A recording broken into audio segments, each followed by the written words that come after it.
4ನೇ song release, ಅದರ ಜೊತೆಯಲ್ಲಿ ಆಡಿಯೋ ಸೂಪರ್ ಹಿಟ್ ಅಂತ ನಮ್ಮ ಆನಂದ್ ಆಡಿಯೋ ಅವರು ಮಾಡಿದ್ದಾರೆ. ಮೊದಲಿಗೆ ನನ್ನ ಕಡೆಯಿಂದ ಆನಂದ್ ಆಡಿಯೋ ಅವರಿಗೆ ಧನ್ಯವಾದಗಳನ್ನ ಹೇಳಕ್ಕೆ ಇಷ್ಟಪಡ್ತೀನಿ. ಯಾಕಂದರೆ ಈ ನಡುವೆ song super hit, audio super hit ಅಂತ ಕೇಳಿದ್ದು ಬಹಳ ಕಮ್ಮಿ. ಫಸ್ಟೆಲ್ಲ ಮಾಡ್ತಿದ್ವಿ ಆಡಿಯೋ ಸೂಪರ್ ಹಿಟ್ ಅಂತ ಒಂದು ಪ್ರೋಗ್ರಾಮು, ಕಾರ್ಯಕ್ರಮ ಅಂತ. ಈ ಸಾಂಗ್ ಹಿಟ್ ಆಗಿದ ತಕ್ಷಣ ನಾವು ಟೀಮ್ ಅವರು ಮಾತಾಡ್ತಾ ಇದ್ವಿ 4ನೇ ಸಾಂಗ್ ಯಾವಾಗ ಬಿಡಬೇಕು ಅಂತ. ಸೊ ಆವಾಗ ನಮ್ಗೆ ಆನಂದ್ ಆಡಿ ಅವ್ರು ಹೇಳಿದ್ರು, ಸರ್ ಇದು ಬೇರೆ ಲೆವೆಲ್, ಇದು ಸಮಥಿಂಗ್ ಎಲ್ಸ್ ಸರ್, ನಾನು ಇದನ್ನು ಒಂದು ಪ್ರೋಗ್ರಾಮ್ ಈವೆಂಟ್ ಮಾಡಿಬಿಟ್ಟು ಸೂಪರ್ ಹಿಟ್ ಈವೆಂಟ್ ಮಾಡಲೇಬೇಕು ನಮ್ಮ ಕಂಪ್ನಿಯಿಂದ ಅಂತ ಹೇಳಿದ್ರು. ಥ್ಯಾಂಕ್ ಯು ಶ್ಯಾಮ್ ಅವರೇ. ಆ್ಯಂಡ್ ಆನಂದ್ ಆಡಿಯೋ ಜೊತೆ ನನ್ನ ಸಂಬಂಧ ಶ್ಯಾಮ್ ಅವ್ರು ಹೇಳಿದ ಥರ ತುಂಬಾ ದೊಡ್ಡ ಸಂಬಂಧ, ರಿದಮ್ಮೇ ಬೇರೆ ಅದು. ಅವರೇ ಹೇಳಿದ್ರು, ನನ್ನ ಚಿತ್ರ ಜೀವನದ ಇಷ್ಟು ವರ್ಷದ ಬದುಕಿನಲ್ಲಿ ಸಾಂಗ್ಸ್ ಬಗ್ಗೆ ಮೇಡಮ್ ಅವ್ರು ಹೇಳಿದ್ರು, ಸಾಂಗ್ಸ್ ಚೆನ್ನಾಗಿರುತ್ತೆ ಅಂತ ಪ್ರತಿಯೊಬ್ಬರು ಹೇಳಿದ್ರು. ಅದರಲ್ಲಿ ಕ್ರೆಡಿಟು ನಮ್ಮ ಆನಂದ್ ಆಡಿಯೋಗೆ ಹೋಗಬೇಕು. ಆ್ಯಂಡ್ ಈ ಸಿನಿಮಾಗೆ ನನ್ನ ಹಿಂದಿನ ಎಲ್ಲ ಸಿನಿಮಾಗಿಂತ ಅತಿ ಹೆಚ್ಚು ಡಬಲ್ ದುಡ್ಡನ್ನು ಕೊಟ್ಟು ರೈಟ್ಸ್ನ ತೊಗೊಂಡಿದ್ದಾರೆ. ಅದಕ್ಕೆ ಧನ್ಯವಾದಗಳು. ಆ್ಯಂಡ್ ನೆಕ್ಸ್ಟ್ ಪಿಕ್ಚರ್ಗೆ ಈಗಲೇ ಇನ್ನೊಂದು ಧನ್ಯವಾದಗಳು, ಡಬಲ್ ಆಗಲಿ. ಪ್ಲಸ್ ಪ್ರತಿಯೊಬ್ಬ ಲಿರಿಸಿಸ್ಟು, ಸಿಂಗರು ಎಲ್ರಿಗೂ ನಾನು ಥ್ಯಾಂಕ್ಸ್ ಅಂತ ಹೇಳೋಕ್ಕೆ ಇಷ್ಟಪಡ್ತೀನಿ. ನಮ್ಮ ಚಂದನ್ ಅವರು ಮೈಸೂರಲ್ಲಿ ಫಸ್ಟ್ ಸಾಂಗ್ ರಿಲೀಸ್ ಮಾಡಿದಾಗ ಹಾಡಿದ್ರು ಅಲ್ಲಿ. ರ್ಯಾಪರ್ ಚಂದನ್, ಲಿರಿಸಿಸ್ಟ್ ಕೂಡ ಅವರು.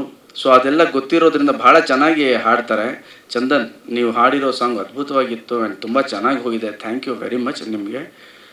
ನಾನು ಜಸ್ಕರನ್ ಅವ್ರನ್ನ ಫಸ್ಟ್ ಟೈಮ್ ಮೀಟ್ ಮಾಡಿದ್ದಿಲ್ಲೇ.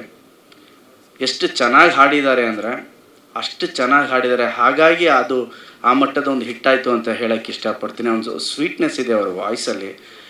ಆ್ಯಂಡ್ ಅವ್ರು ಸ್ಟೇಜ್ ಮೇಲೆ ನಿಂತ್ಕೊಂಡು ಹಾಡಬೇಕಾದ್ರೆ ಆ ಫೇಸಲ್ಲಿ ಒಂದು ಡಿವೈನ್ ಫೀಲ್ ಅನಿಸ್ತು ನನಗೆ. ಆ ಕಣ್ಣಲ್ಲಿ, ಫೇಸಲ್ಲಿ ಯಾರು ನಮ್ಮ ಥರದವನೇ ಅವಲ್ಲಪ್ಪ ಇವನು ಅಂತ, ದೇವರು, ಭಕ್ತಿ ಏನೋ ಆ ಥರ ಅನಿಸ್ತು ನನಗೆ. Very divine Jaskaran. Thank you very much. ತುಂಬ ಚೆನ್ನಾಗಿ ಹಾಡಿದರೆ ಆ್ಯಂಡ್ ನಿಮಗೆ ಆಲ್ ದ ಬೆಸ್ಟ್ ನಿಮ್ಮ ಫ್ಯೂಚರ್ಗೆ ಜಸ್ಕರನ್ ಅವರೇ. Thank you very much. Arjun ಅವ್ರಿಗೆ ಥ್ಯಾಂಕ್ ಯು ಹೇಳ್ತೀನಿ. ಬಟ್ ಎಲ್ಲದಕ್ಕಿಂತ ದೊಡ್ಡ ಥ್ಯಾಂಕ್ ಯು ನಾನು ನನ್ನ ಡೈರೆಕ್ಟ್ರಿಗೆ ಹೇಳೋಕ್ಕೆ ಇಷ್ಟಪಡ್ತೀನಿ. ಕ್ಯಾಪ್ಟನ್ ಆಫ್ ದ ಶಿಪ್ ಅಂತಾರಲ್ಲ, ನನಗನ್ಸಿದೆ ಅವಾಗ ಬೇರೆ ಬೇರೆ ಸಿನಿಮಾ ಮಾಡಿದಾಗ ಅನಿಸಿದೆ ಇವ್ರು ಕ್ಯಾಪ್ಟನ್ ಆಫ್ ದ ಶಿಪ್ ಅಂತ. ಬಟ್ ಈ ಕ್ಯಾಪ್ಟನ್ನು ಪರ್ಫೆಕ್ಟ್ ಸ್ಪೀಡಲ್ಲಿ ಪರ್ಫೆಕ್ಟ್ ಮ್ಯಾಪ್ ಹಾಕ್ಕೊಂಡು ಹೋದಂಥ ಮೊದಲನೇ ಕ್ಯಾಪ್ಟನ್ ನನಗೆ. ಅಷ್ಟು ಚೆನ್ನಾಗಿ ಪ್ರತಿಯೊಂದು ಹಂತದಲ್ಲೂ ಕರ್ಕೊಂಡು ಹೋಗಿದ್ದಾರೆ. ಈ ಸಿನಿಮಾದ ಹಾಡುಗಳ ಹಿಟ್ನ ಸಿಂಹಪಾಲು ನಮ್ಮ ಶ್ರೀನಿವಾಸ ರಾಜು ಅವರಿಗೆ ಹೋಗಬೇಕು. ಬಿಕಾಸ್ ಅರ್ಜುನ್ ಜನ್ಯ ಅವ್ರು ಇರೋ ಒಂದು ಬ್ಯುಸಿ ಸ್ಕೆಡ್ಯೂಲಲ್ಲಿ ಅವ್ರು ಹಿಡಿಯೋದೇ ಕಷ್ಟ. ಅವ್ರಿಗೆ ಫೋನ್ ಮಾಡಿ, ಹಲೋ ಅರ್ಜುನ್ ಊಟ ಆಯಿತಾ ಅಂದರೆ ಬೆಳಿಗ್ಗೆ ಊಟ ಕೇಳಕ್ಕೆ ನಾವು ಮಾಡಿದ್ರೆ ಅವ್ರು ರಾತ್ರಿ ಊಟಕ್ಕೆ ಫೋನ್ ಮಾಡಿರ್ತಾರೆ, ಹೌದು ಸರ್ ಆಯಿತು ಊಟ. ಆ ಮಟ್ಟದ ಬ್ಯುಸಿ ಮನುಷ್ಯ. ಆ ಬ್ಯುಸಿ ಮನುಷ್ಯನಿಂದ ನಮ್ಮ ಡೈರೆಕ್ಟ್ರು ಇಷ್ಟು ಕೆಲಸ ತೊಗೊಂಡಿದ್ದಾರೆ. ಇವ್ರು ಹೇಳ್ತಿದ್ರು ನನಗೆ ಡೈರೆಕ್ಟ್ರ್ ಫಸ್ಟ್, ಸರ್ ಒಂದೊಂದು ಸಾಂಗು ಹಿಟ್ಟು ಸರ್ ಈ ಸಿನಿಮಾಲಿ, ಆ ಥರ ಮಾಡ್ತೀನಿ ಸರ್ ಅಂತ. ನನಗೆ ಮ್ಯಾರೇಜ್ ಫಿಕ್ಸ್, ಓಕೆ ಹಿಟ್ಟಾಗುತ್ತೆ ಅನಿಸಿತ್ತು. ಚಿನ್ನಮ್ಮ ಹಿಟ್ಟಾಗುತ್ತೆ ಅನಿಸಿತ್ತು.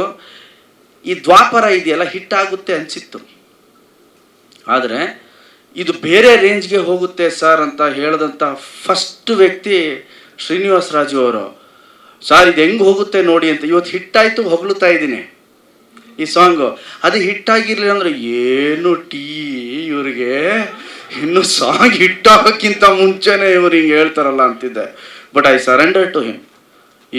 ಈ ಆಲ್ಬಮ್ನ ಮ್ಯೂಸಿಕ್, ಬ್ಯಾಕ್ಗ್ರೌಂಡ್ ಮ್ಯೂಸಿಕ್ ಎಲ್ಲ ಕ್ರೆಡಿಟು ನಮ್ಮ ಶ್ರೀನಿವಾಸ ರಾಜು ಅವ್ರಿಗೆ ಹೋಗಬೇಕು. ಆ್ಯಂಡ್ ಈಗ ಸಿನಿಮಾ ಬಗ್ಗೆ ಚೆನ್ನಾಗಿದೆ ಅಂತ ಹೇಳ್ಬೋದು, ಬಿಕಾಸ್ ನೀವೆಲ್ಲ ನೋಡಿದ್ಮೇಲೆ ನಿಮಗೂ ಒಂದು ಫೀಲ್ ಬರುತ್ತೆ. ಆಮೇಲೆ ನಾನು ಸಿನಿಮಾ ಬಗ್ಗೆ ಹೇಳ್ಬೋದು.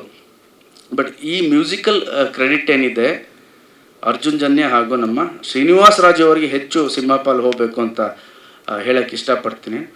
ಪ್ಲಸ್ ಆಗಸ್ಟ್ 15ಕ್ಕೆ ನಮ್ಮ ಸಿನಿಮಾ ರಿಲೀಸ್ ಆಗ್ತಾ ಇದೆ.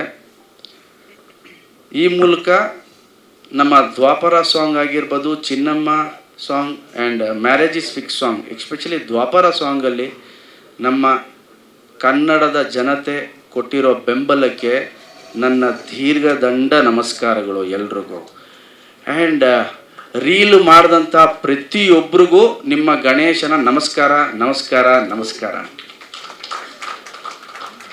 ನನಗೆ ಖುಷಿಯಾಗುತ್ತೆ ಹಿಟ್ಟಾದಾಗ, ಇಲ್ಲಿ ಪ್ರತಿಯೊಬ್ಬರಿಗೂ ಖುಷಿ ಆಗುತ್ತೆ. ಆದರೆ ಈ ಚಿಕ್ಕ ಚಿಕ್ಕ ಮಕ್ಕಳು ಮಾಡ್ತಾರಲ್ಲ ಆ ರೀಲು, ಚಿಕ್ಕ ಮಕ್ಕಳು ಮಾಡೋದು ನೋಡ್ತಾ ಇದ್ದೀನಿ, ಚಿಕ್ಕ ಮಕ್ಳು ಬರ್ತಾ ಇದೆ.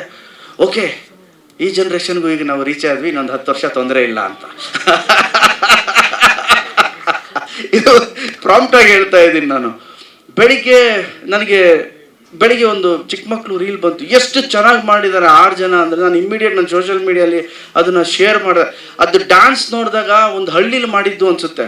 ಟು ಬಿ ಫ್ರ್ಯಾಂಕ್, ನನಗೆ ನನ್ನ ಚೈಲ್ಡ್ಹುಡ್ ನೆನಪು ಬಂದ್ಬಿಡ್ತು. ಅಯ್ಯೋ, ನಾನು ಮೈಕ್ ಸೆಟ್ ಮುಂದೆ ಹೋಗಿ ಡ್ಯಾನ್ಸ್ ಆಡ್ತಿದ್ನಲ್ಲಪ್ಪ, ಈ ಥರ ಎಲ್ಲೋ ಒಂದು ಹಾಡು ಕೇಳ್ತಿದ್ರೆ ನಮ್ಮ ಕೆರೆ ಏರಿ ಮೇಲೆ ನಾನು ಆಡ್ತಿದ್ನಲ್ಲಪ್ಪ ಡ್ಯಾನ್ಸ್, ಈ ಥರ ನಮ್ಮ ಥರ ನನಗೆ ಎಷ್ಟು ಎಮೋಷನ್ ಪ್ಲಸ್ ಖುಷಿ, ಅದೊಂಥರ ಮಿಕ್ಸ್ ಅನುಭವ ಅಂತಾರಲ್ಲ, ಆ ಥರ ಆಯಿತು ಆ ಚಿಕ್ಕ ಮಕ್ಕಳು ಡ್ಯಾನ್ಸ್ ಆಡೋದು ನೋಡಿ. ಸೊ ಇಮ್ಮಿಡಿಯೇಟ್ ನಾನು ಅದನ್ನು ಡೌನ್ಲೋಡ್ ಮಾಡಿ ನಮ್ಮ PR ಟೀಮ್ ಅವ್ರಿಗೆ ಇಮ್ಮಿಡಿಯೇಟ್ ಅದು ಬರಲೇಬೇಕು, ನನಗೆ ಬೆಳಗ್ಗೆನೇ ಹಾಕಬೇಕು ಅದನ್ನು ಅಂತ. ಬಿಕಾಸ್ ಅಲ್ಲಿ ಮೋರ್ ದೆನ್ ಡ್ಯಾನ್ಸ್, ಮ್ಯೂಸಿಕ್ ಎಲ್ಲದಕ್ಕಿಂತ ಹೆಚ್ಚಾಗಿ ನನಗೆ ಕಾಣಿಸಿದ್ದು ಅವ್ರ ಮುಗ್ಧ ಪ್ರೀತಿ. ಅವ್ರ ಮುಗ್ಧ ಪ್ರೀತಿ ಕಾಣಿಸ್ತು ನನಗೆ. ಆ್ಯಂಡ್ ಇದರಿಂದ ಒಂದಷ್ಟು ಜನ ಯಾರು ಅಲ್ಲಿರ್ತಾರೋ, ಯಾರು ಕಲೆನ ಪ್ರೀತಿಸ್ತಾರೋ ಅವ್ರಿಗೂ ಕೂಡ ಒಂದು ಜೋಶ್ ಬರ್ತೇವೆ. ಓಕೆ, ಡ್ಯಾನ್ಸ್ ಮಾಡಬೇಕು, ನಾವು ಮ್ಯೂಸಿಕಲ್ಲಿ ಡ್ಯಾನ್ಸ್ ಮಾಡಬೇಕು, ಮ್ಯೂಸಿಕ್ನ ಹಾಡಬೇಕು ಅಂತ ಬರುತ್ತೆ ಅಂತ. ಸೊ ಅಷ್ಟು ಪ್ರೀತಿ ಕೊಟ್ಟಿದ್ದೀರಿ ಈ ಹಾಡಿಗೆ. ನನ್ನ ತಂಡದಿಂದ ನಾನು ನಿಮ್ಮೆಲ್ರಿಗೂ ಈ ಸಿನಿಮಾದ ನಾಯಕ ನಟನಾಗಿ ನಾನು ಎಲ್ಲ ಪ್ರೇಕ್ಷಕರಿಗೂ ಒಂದು ಪ್ರಾಮಿಸ್ ಮಾಡ್ತೀನಿ, ಈ ಸಿನಿಮಾ ಕೂಡ ನಿಮ್ಗಷ್ಟೇ ಖುಷಿ ಕೊಡುತ್ತೆ ಅಂತ ಹೇಳೋಕ್ಕೆ ಇಷ್ಟಪಡ್ತೀನಿ. ಆಗಸ್ಟ್ 15ಕ್ಕೆ ರಿಲೀಸ್ ಆಗ್ತಾ ಇದೆ. ದಯವಿಟ್ಟು ನೀವೆಲ್ಲರೂ ನೋಡಿ ಆಶೀರ್ವಾದ ಮಾಡಬೇಕು. ಆ್ಯಂಡ್ ಸ್ಪೆಷಲ್ ಥ್ಯಾಂಕ್ಸ್ ನಮ್ಮ ಎಲ್ಲ ಮೀಡಿಯಾವ್ರಿಗೂ. ಒಂದು ಚೆನ್ನಾಗಿರೋ ಸಾಂಗ್ ಬಂದರೆ, ಒಂದು ಪ್ರಾಡಕ್ಟ್ ಚೆನ್ನಾಗಿದ್ದರೆ ತುಂಬ ಚೆನ್ನಾಗಿ ರೀಚ್ ಮಾಡಿಕೊಡ್ತೀರಾ. ಆ್ಯಂಡ್ ನಿಮ್ಮ ಪ್ರೀತಿ, ನಿಮ್ಮ ಬೆಂಬಲಕ್ಕೂ ಕೂಡ ಥ್ಯಾಂಕ್ ಯು ವೆರಿ ಮಚ್.